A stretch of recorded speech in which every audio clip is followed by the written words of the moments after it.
अस्सलाम वालेकुम dear students, class 10th कैसे हैं? ठीक ठाक हैं? मुझे उम्मीद है कि आप खुश हो खुर्म हैं। डियर स्टूडेंट्स, आज हम 6.3 एक्सरसाइज का क्वेश्चन नंबर 6 और 7 जो कि सेकंड लास्ट और लास्ट क्वेश्चंस हैं, ये आज हम सॉल्व करेंगे। क्वेश्चन नंबर 6 में कहता है find mean length and standard deviation. तो हमने यहाँ पर डाटा हमारे पास ये गिवन है और हमने फाइंड करना है अरिथमेटिक मीन और स्टैंडर्ड डेविएशन। तो मीन फाइंड करने का तो वही फार्मूला है कि आप sigma F X over sigma F लेंगे। तो यहाँ चूंकि हमारे पास फ्रीक्वेंसी डिस्ट्रीब्यूशन है, ये ग्रुप डाटा है, तो इसमें एफ तो लाजमी आएगा। तो डियर स्टूडेंट, स्टैंडर्ड डेविएशन को फाइंड करने के यहाँ पर दो मेथड हैं, एक डेफिनेशनल मेथड है, एक कंप्यूटेशनल मेथड है। डेफिनेशनल और कंप्यूटेशनल दोनों में से किसी एक मेथड का आप चुनाव कर सकते हैं। तो आई थिंक सो यहाँ पर मेरा ख्याल है कि आसान रहेगा कि हम जो कंप्यूटेशनल फार्मूला है उसका इस्तेमाल कर लेते हैं। कंप्यूटेशनल फार्मूला यहाँ पे स्टैंडर्ड डेविएशन का क्या बनेगा? Sigma F x square over sigma F minus sigma F X over sigma F का यहाँ पे होल स्केयर ले लेंगे और ऊपर क्या आ जाएगा? Under root. तो ये है स्टैंडर्ड डेविएशन को फाइंड आउट करने का कंप्यूटेशनल फार्मूला। तो इस तरीके से हम इसको फाइंड कर लेते हैं। तो यहाँ पर हमें डियर स्टूडेंट्स पहले तो मीन चाहिए। मीन के लिए हमें जो कुछ चीज़ें दरकार हैं, सिग्मा एफ एक्स चाहिए, सिग्मा एफ चाहिए। तो एफ का जो टोटल है वो सिग्मा एफ आ जाएगा, जो कि यहाँ पे आप देख रहे हैं। यहाँ पर मैं उसका टोटल कर चुका हूँ, sigma F is equal to 32। और अब हमें नेक्स्ट चाहिए सिग्मा एफ एक्स चाहिए। तो एफ एक्स के लिए जाहिर है मुझे एक्स का कॉलम जो है वो यहाँ बनाना पड़ेगा, जबकि एक्स का कॉलम तो मेरे पास यहाँ पे नहीं है।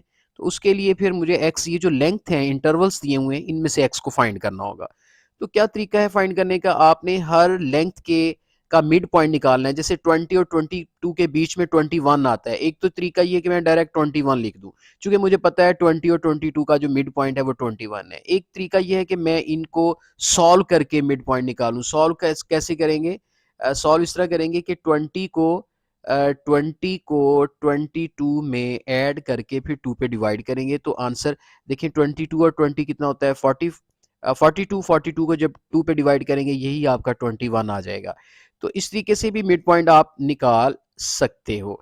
इसी तरह नेक्स्ट जो है 23 और 25 है, इसका मिड पॉइंट आपका बनेगा 24।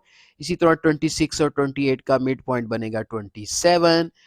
29 और 31 के बीच में क्या आता है? दरमियान में क्या आता है? 30।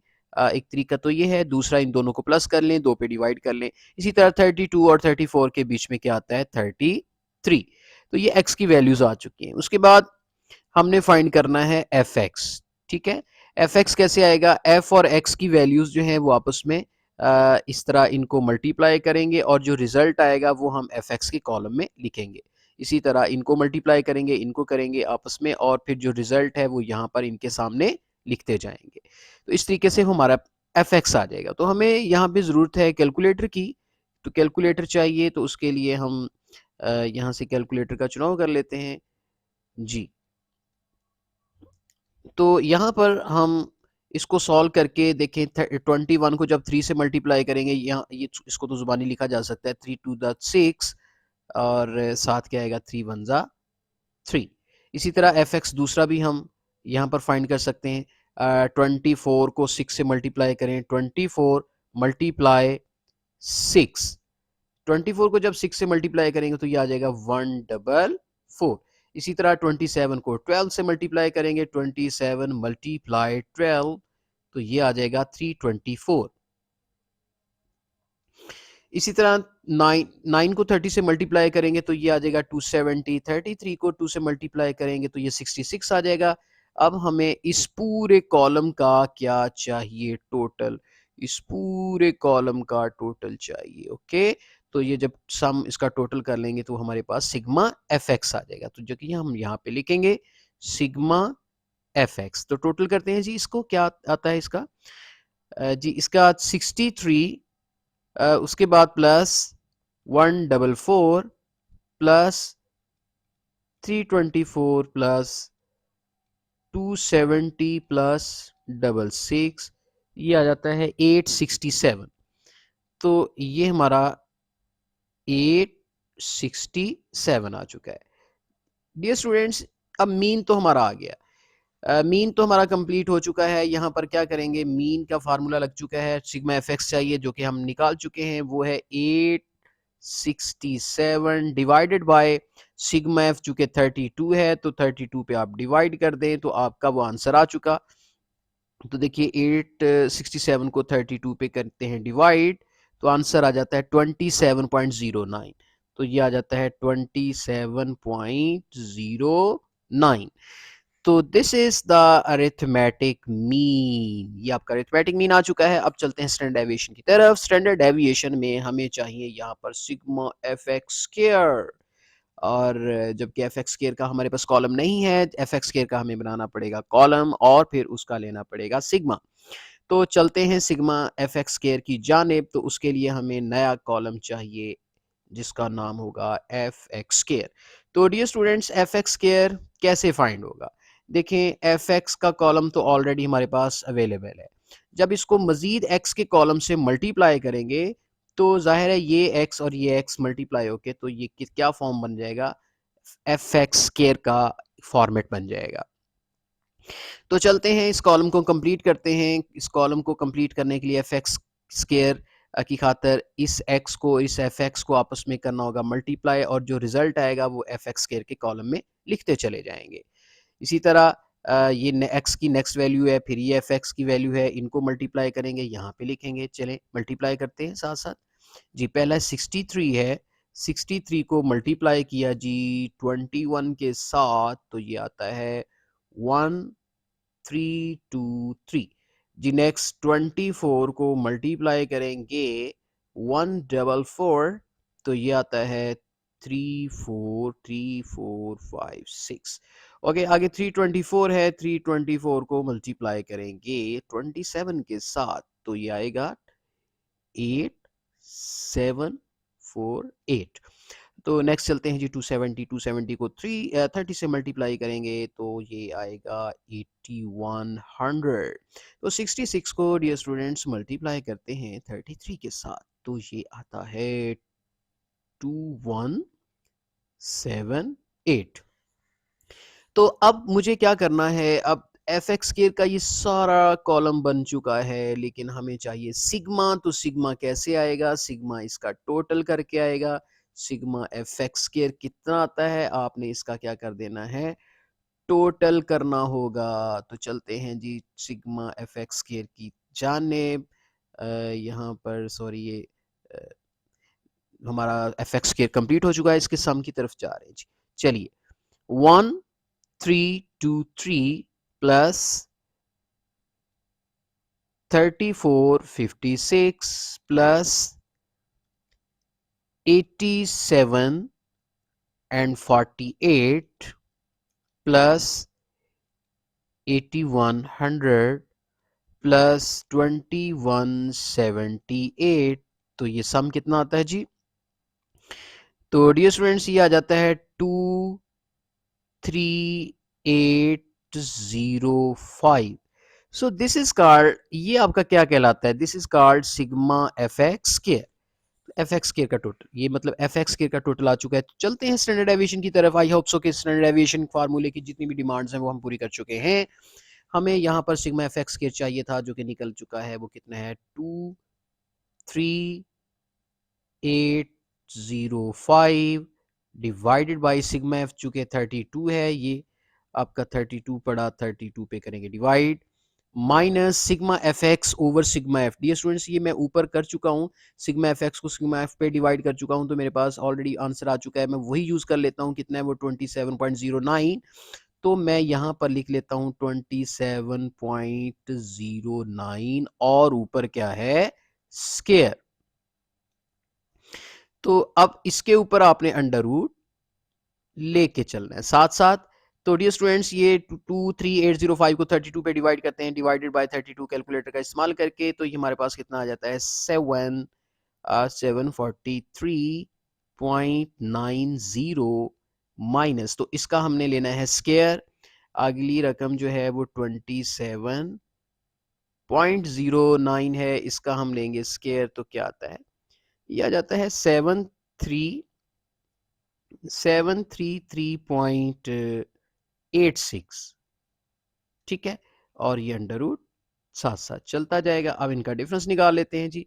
डिफरेंस कैसे आएगा जी, डिफरेंस आएगा 743.90 माइनस 733.86, तो जी कितना आया डिफरेंस, ये आ जाता है 10.04। तो डियर स्टूडेंट्स, जब इसका अंडर रूट लेंगे तो स्टैंडर्ड डेविएशन आपका फाइनल हो जाएगा। तो ये आ जाता है 3.168 आ जा रहा है। तो यहाँ पे लिखेंगे 3.168। So this is the standard deviation. तो आई होप सो कि आपको ये क्वेश्चन समझ में आ चुका होगा, बहुत आसान था। अब आपने इसकी करनी है प्रैक्टिस ताकि आपको और भी ज़्यादा आसान लगे। तो चलते हैं नेक्स्ट क्वेश्चन की जानिब। तो नेक्स्ट क्वेश्चन हमारा क्वेश्चन नंबर 7 है। 7 की जानिब बढ़ते हैं और यहाँ पर देखते हैं कि 7 की स्टेटमेंट क्या है। तो 7 की स्टेटमेंट में हमें फाइंड करना है एक्चुअली रेंज। तो ये डेटा दिया हुआ है फ्रीक्वेंसी डिस्ट्रीब्यूशन के साथ। क्वेश्चन नंबर 7 में देखें, इसमें मार्क्स दिए हुए हैं, परसेंटेज दी हुई है और हमने क्या फाइंड करना है, इसका रेंज फाइंड करना है। ये इंटरवल्स हैं, ये साथ फ्रीक्वेंसी डिस्ट्रीब्यूशन है। अगर फ्रीक्वेंसी डिस्ट्रीब्यूशन ना होती, अकेली एक्स की कोई भी वैल्यूज़ होती, मिसाल के तौर पे 28 होती, 31, 25, 50, 11, तो इसका रेंज निकालने का तो बहुत आसान तरीका है कि जो मिनिमम वैल्यू जैसे 28 है उसमें से सॉरी नहीं 28 नहीं है, बल्कि मिनिमम वैल्यू 11 है, 11 में से जो मैक्सिमम वैल्यू 50 है हमने उसको क्या कर देना था, माइनस कर देना था और आंसर आ जाना था। तो ये रेंज निकालने का फार्मूला आम तौर पे इस्तेमाल किया जाता है, लेकिन अब की बार जो डाटा है वो हमारे पास फ्रीक्वेंसी डिस्ट्रीब्यूशन के साथ है और साथ में क्लास इंटरवल्स दिए हुए हैं। इस सूरत में क्लास बाउंड्री सॉरी हमें रेंज निकालने के लिए सबसे पहला काम ये करना पड़ेगा, आपको क्लास बाउंड्री का एक नया कॉलम का इजाफा करना पड़ेगा, क्योंकि क्लास बाउंड्रीज में फिर हम देखेंगे कि जो उसमें मिनिमम वैल्यू होगी और जो मैक्सिमम वैल्यू होगा उसका डिफरेंस हम निकाल के रेंज फाइंड आउट करेंगे। लेकिन in case of class intervals along with frequency, okay, तो क्लास बाउंड्री की तरफ जा रहे हैं। क्लास बाउंड्री का तरीका ये है कि आपने पहली क्लास को देखना है और नेक्स्ट क्लास को देखना है। पहली क्लास जहां पे खत्म हो रही है, मतलब 31 से 40 की तरफ, ये इसकी अपर लिमिट है। नेक्स्ट क्लास 41 से शुरू हो रही है, 41 से 50, यानी पहली क्लास की अपर लिमिट और नीचे वाली क्लास की लोअर लिमिट, इनका डिफरेंस निकालना है। 40 लिमिट है, लोअर लिमिट, और 41 अपर लिमिट, आपने इनका डिफरेंस निकालना है, ठीक है। ये हर बार नहीं करना, या यूं समझ लीजिए ये जो इस तरह का डायगनली आपने डिजिट्स देखने हैं, ये 40 है, 41, ये इस तरह एक डायगनल सा बनता है, तो इसका डिफरेंस देना है, देखना है कितना है। 41 में से 41 निकालें तो 1 का डिफरेंस आता है, और 1 को आपने 2 पे डिवाइड कर देना है, तो ये आंसर आ जाएगा 0.5। अब इस 0.5 का क्या करना है, प्रोसेस समझ लीजिए क्लास बाउंड्री का। डियर स्टूडेंट्स, ये बता दूं कि क्लास बाउंड्री क्लास इंटरवल से डिफरेंट होती है। क्लास इंटरवल का ये होता है कि जहां से पहली क्लास मतलब खत्म हो रही है, जैसे 31 से 40 पे ये इसका एंड हो रहा है, तो नेक्स्ट क्लास जो है वो 40 से शुरू नहीं हो रही, बल्कि एक स्किप करके एक डिजिट आगे से शुरू हो रही है, मतलब 41 से शुरू हो रही है। तो ये क्लास इंटरवल की खूबी है। बट क्लास बाउंड्री में ऐसे नहीं होता। क्लास बाउंड्री में क्या होता है जी, पहली क्लास जहां पे खत्म हो रही होती है वहीं से दूसरी क्लास शुरू हो रही होती है। तो क्लास बाउंड्री और क्लास इंटरवल का यही सबसे बड़ा फर्क है। और इसी तरह हम क्लास बाउंड्री को बनाने के लिए क्या करते हैं, इसी फ़र्क को ख़त्म करना चाहते हैं। 0.5 क्या किया मैंने, क्या बोला था कि 40 को 31 से सॉरी 40 को 41 का डिफरेंस लिया, मतलब बड़ी वैल्यू में से छोटी वैल्यू को माइनस करेंगे तो कितना आता है 1, और इसको 2 पे डिवाइड किया 0.5। 0.5 का क्या करेंगे जी, 0.5 का इस 31 में इस 0.5 को माइनस करेंगे। जी क्या बोला, ये जो 31 आप देख रहे हो, इसमें से ये 31, ठीक है, इसमें से इस 0.5 को माइनस करोगे तो डियर स्टूडेंट्स ये आ जाएगा 30.5, ओके। और नेक्स्ट 40 में ये ऐड करोगे तो ये बन जाएगा 40.5, ठीक है, तो ये चेंज आया है, एक नया चेंज आप देख रहे हो। 31 में से 0.5 को माइनस किया जी, 30.5 आया। 40 में 0.5 को ऐड करेंगे तो 40.5 आएगा। यानी यही प्रोसेस आप हर क्लास में बारी बारी यहाँ पर करते चले जाएंगे और फिर देखना एक अजीब सा चमत्कार होगा। मतलब क्लास बाउंड्रीज का जो अब मैंने कॉन्सेप्ट बताया है वो आपको सामने नजर भी आएगा जी। आगे 41 है, 41 में भी वही काम करना है जी, पहले में माइनस करना है, अगली में प्लस करना है। ठीक है, 41 में जब 0.5 को माइनस करेंगे तो ये आ जाएगा 40.5 और 50 में ऐड करेंगे तो ये आ जाएगा 50.5। तो डियर स्टूडेंट्स, ये मैं इस तरह से याद रखें कि जो 41 है this is the lower limit and 50 is the upper limit. तो लोअर लिमिट को और लो कर देना है और 50 जो अपर लिमिट है उसको और अप कर देना है। तो अप कैसे करना है, वो 0.5 उसमें ऐड कर देना है, और 41 को लो कैसे करना है, वही 0.5 उसमें माइनस कर देना है। ठीक है, इसी तरह 51 में 51 चूंकि लोअर है, इसको और लो करते हैं, तो और लो करेंगे तो ये आ जाएगा 50.5, मतलब 0.5 इसमें से माइनस कर देते हैं, और 60 को और अप कर देते हैं, मतलब 0.5 इसमें ऐड कर देते हैं तो ये बन जाएगा 60.5। इसी तरह 61 में से 0.5 को माइनस करेंगे तो ये बन जाएगा 60.5, और 70 में ऐड करेंगे तो ये बन जाएगा 70.5।